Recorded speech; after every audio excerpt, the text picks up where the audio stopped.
diri dengan kita. Nah, ketika kita berkata semiotika, berarti ada perihal tanda, tanda-tanda dalam teater. Jadi kita akan mereview tanda-tanda dalam teater. Teater apa sih yang akan kita review, teman-teman? Ada yang tahu?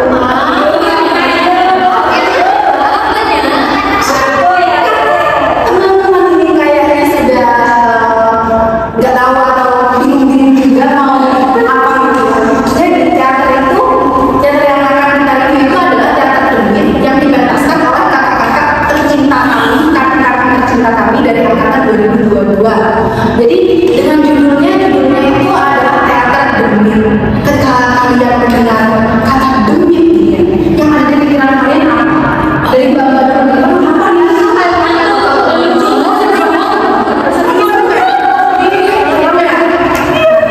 Tapi guys, ada plot twistnya di dalam teater ini tuh nggak hanya serang-serang, tapi kalau dibeberkan sekarang nggak asik bener. Nah, nanti akan dijelaskan kok sama mbak-mbaknya ini. Jadi di sini akan aku jelaskan dulu sedikit terkait tanda-tanda dalam teater. Jadi ya, dalam teater itu, dalam buku semiotika pengantar semiotika teater itu terbagi menjadi 13 tanda. Yang pertama ada tanda yang melekat pada diri aktor, lalu ada tanda yang berada dalam luar diri aktor. Gitu guys, pasti udah ada gambaran yang melekat dalam diri aktor, berarti yang ada di dalam diri aktor itu. Tapi kalau ada di luar diri aktor, ya berarti produk romantis dari aktornya. Ada sedang dikit ya, maksudnya nggak apa-apa, campur model. Aduh, dan dalam diri aktor maupun luar diri aktor. Jadi aku bakal sebutin dan spill tipis-tipis karena nanti yang jelasin dengan panjang lebar ya mbak ini, mbak yang cantik-cantik ini. Jadi aku bakal nyebutin doang yang ada dalam diri aktor itu ada kata, nada, mimik, gestur, gerak, make up, dan yang selanjutnya itu ada gaya rambut dan kostum teman-teman. Itu melekat pada diri aktor dan diciptakan oleh aktor tersebut. Kenapa kok suara dikatakan melekat pada diri aktor? Ya karena itu melekat dan ada di dalam diri aktor tersebut. Jadi aktor tersebut emang menciptakan suara itu gitu. Kalau di luar diri aktor seperti yang aku katakan tadi, itu yang agak romantis dari diri aktor itu ada properti, dekor, lighting, musik, dan yang terakhir itu ada efek suara. Jadi kalau kalian nonton teater itu nggak hanya kalau emang apa ya, kalau cuma terdiri dari aktor itu doang, pementasan itu nggak asik gitu ya. Jadi ada hal-hal lain yang juga dari aktor yang mendukung berjalannya pementasan tersebut seperti itu.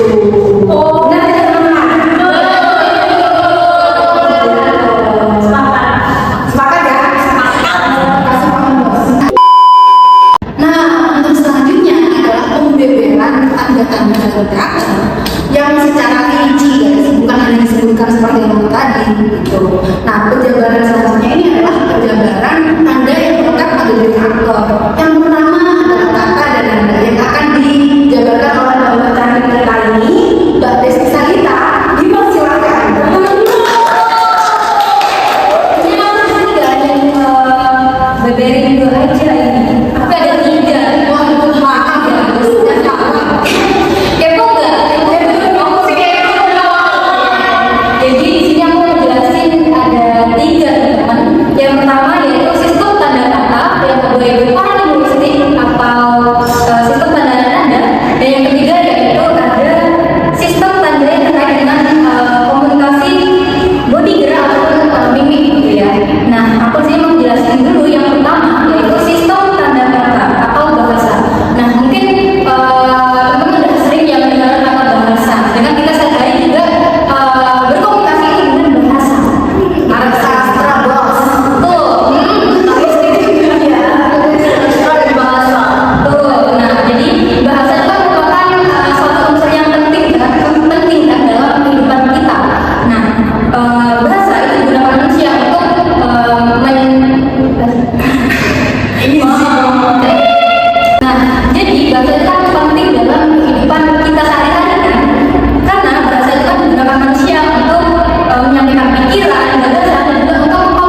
jarak antara tokoh satu sama dua begini. Betul, jadi kayak ini jarak antara satu tokoh dengan tokoh yang lain itu ada maknanya, maksudnya menunjukkan hubungan antara kedua tokoh tersebut seperti itu. Contoh misal ada tokoh satu sama tokoh kedua itu berdekatan, berarti bisa aja maknanya mereka tuh bersaudara atau mereka sama atau sebaliknya, bisa mereka saling jauh, bisa aja mereka marah-marah ada situasi juga.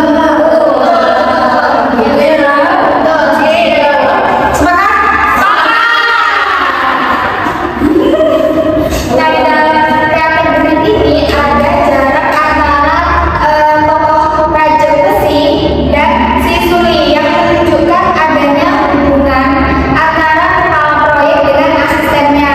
Karena di ya betul, karena di pertunjukan tersebut itu si Raja Besi ini terlihat lebih dominan. Maksudnya itu kayak dia tuh ada di selalu berada di depan dan sendiri selalu mengikuti si Raja Besi tersebut. Terus itu ada maknanya menunjukkan hubungan antara kepala proyek dengan asisten tersebut seperti itu. Ini saya akan ketawa ya. Mungkin itu aja sih dari aku.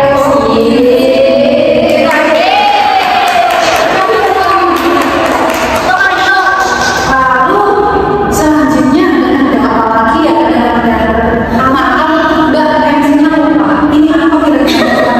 Jadi selanjutnya itu ada make up dan gaya rambut. Kita make up nggak sih? Iya, make up.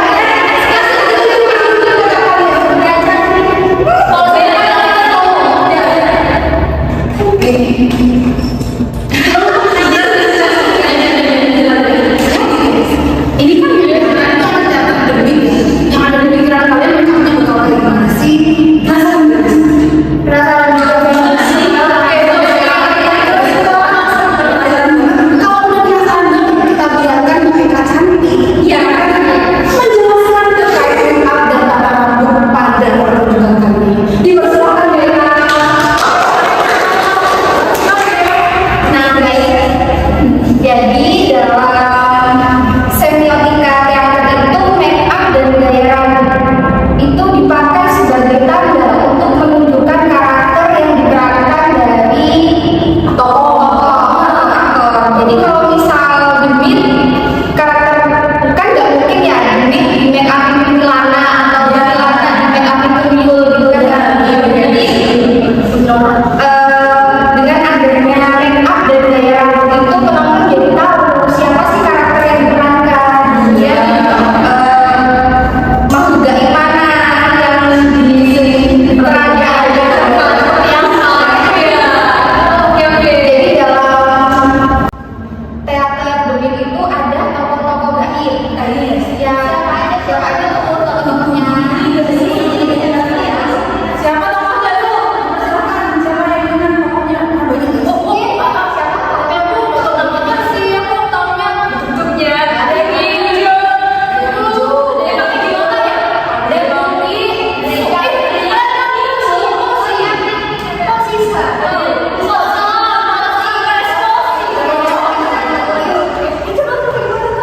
Nah, jadi tokoh-tokohnya itu yang pertama ada namanya Sawah.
Kemudian yang pengembang itu rambutnya genderuwo. Ya. Lalu ada yang disanggul itu apa sih? Kalau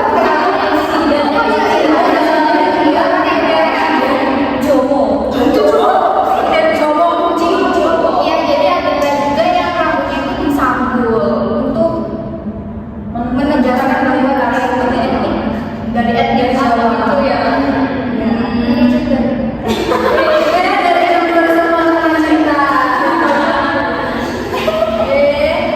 Nah selain tokoh-tokoh begitu kan pasti ada manusia juga ya. Ya, adalah kontraktor.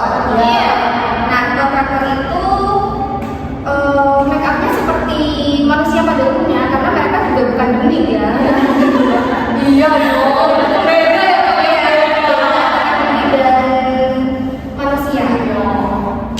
Jadi kontraktornya itu bernama Raja Besi dan para pekerjanya itu memakai make up manusia pada umumnya gitu, memakai riasan ya seperti maksudnya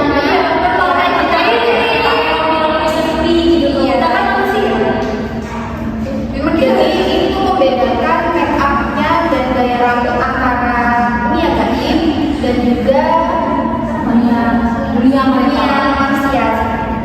Jadi gini, ternyata ya guys, kemarin itu ada fun fact guys. Kenapa tuyulnya pakai warna hijau? Ada yang tahu tidak?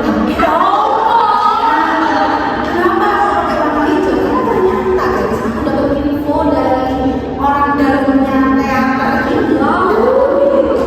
Itu bukan tuyul, karena itu benar-benar ada di dunia nyata.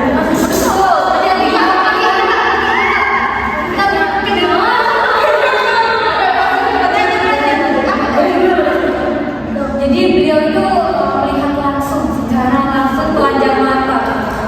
Katanya itu di daerah daerah aku lupa ya daerah mana, tapi itu daerah tertentu. Iya, kanan kiri itu tebu-tebuan.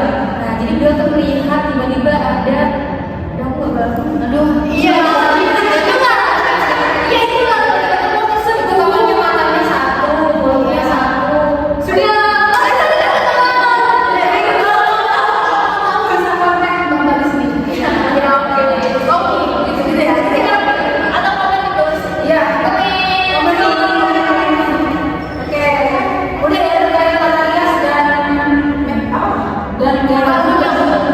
Udah, jadi intinya make up itu bukan hanya untuk mempercantik penampilan saja, tetapi juga untuk menunjukkan karakter yang diperankan.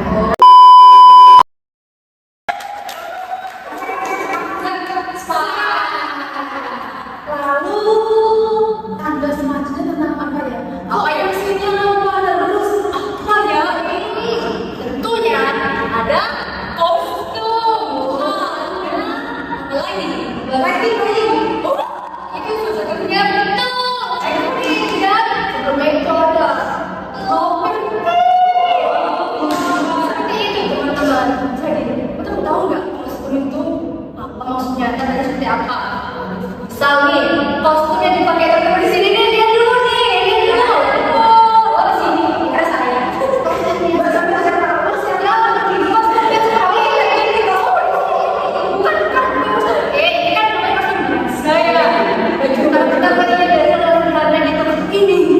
Saya pakai di sini juga.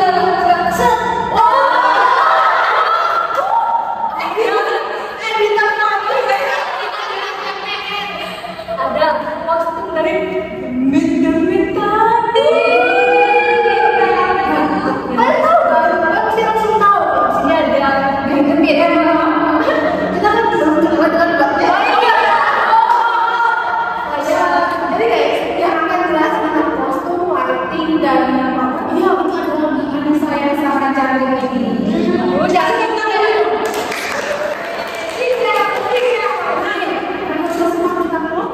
jadi Mbak jelaskan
setan, karakter hantu, iblis, jin, itu bisa kan?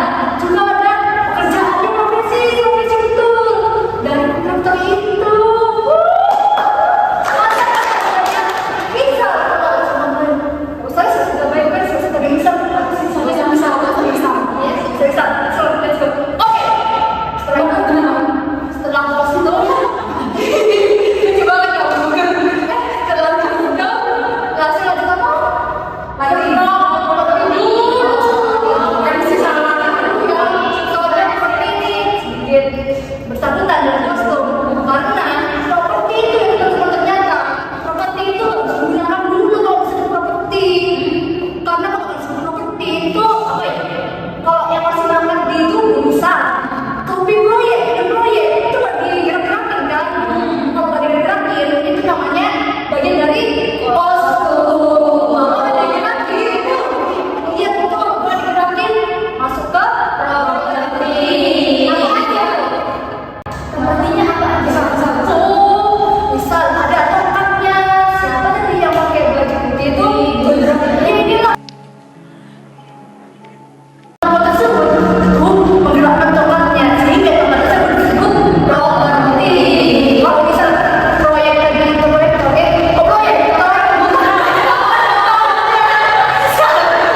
jenis bunyi itu ada tiga, bunyi dari alam, bunyi dari mesin, dan bunyi dari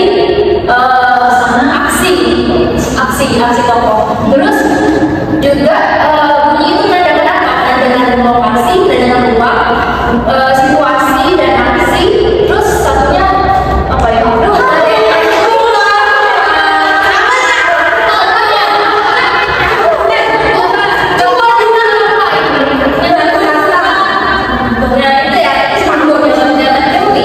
Itu ditemukan bunyi yang menandakan ruang dan juga aksi.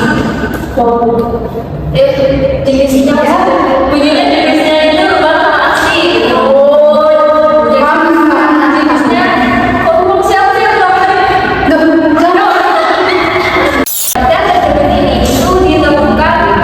Jenis bunyi itu yang adalah bunyi mesin dan juga bunyi aksi. Dan itu menandakan ada yang menandakan ruang dan ada yang menandakan situasi. Nah, yang pertama itu ada bunyi mesin. Contohnya pada bunyi ini.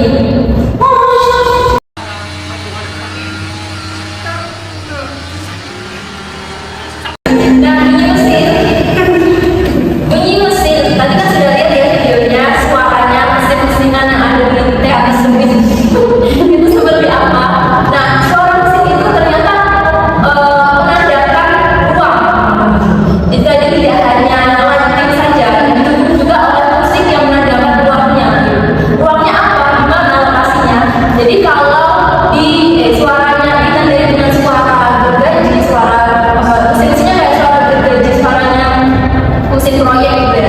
Nah itu lokasinya itu menandakan bahwa itu ada di sebuah hutan yang dimana di hutan itu ada proyek pembangunan penerbangan.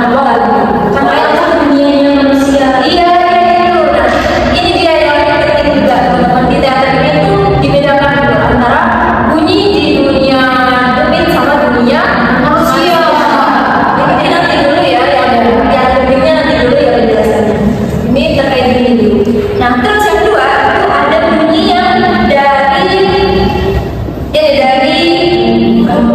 dari aksi itu ada aktor.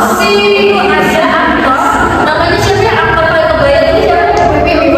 Ini itu dia kan bukan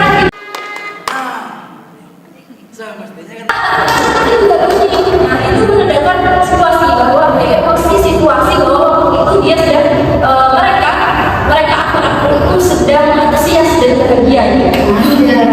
Jadi ini nanti kita satu. Terus yang ketiga, iya kan bunyinya mau bagi stop kabis ya. Ya oke. Terus yang ketiga itu ada suara bom. Yang seperti ini.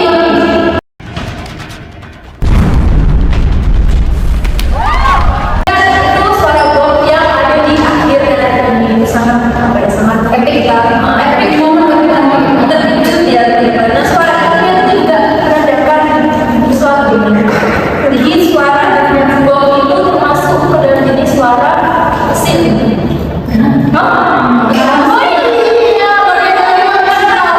terus itu menandakan aksi dan situasi. Jadi tadi aksinya tuh jadi suara bom itu tandanya apa? Jadi ada nonton artinya dia sedang menyalakan bom. Dan kita bisa tahu suara luar itu apa? Ini suaranya bom ternyata gitu. Karena ada aksi dan juga menandakan situasi. Situasinya apa? Situasinya sedang kacau. Bisa juga sedih ya bagi para pendidik tadi ya. Kalau aku sih merasa pada sedih waktu dengar bom itu. Iya sama. Kalau kita sedih. Jadi lanjut aja langsung ke musik.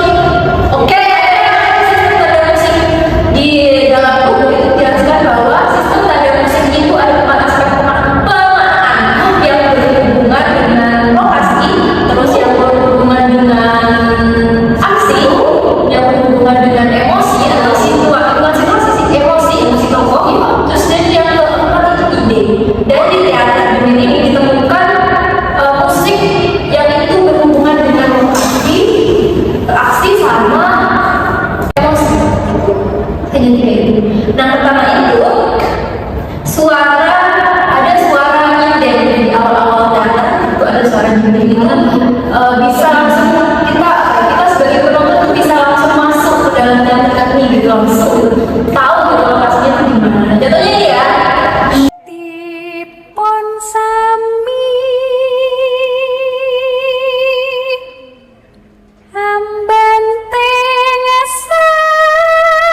Jadi kalau kalian datang beneran ke teater Demit pada waktu itu sindennya itu diputar ketika kalian masuk ke dalam ruangan. Jadi situasi sakralnya gitu ya, situasi sakralnya pas banget tuh. Iya,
dua. Yang pertama itu ada make up dan yang kedua itu gaya rambut. Oke.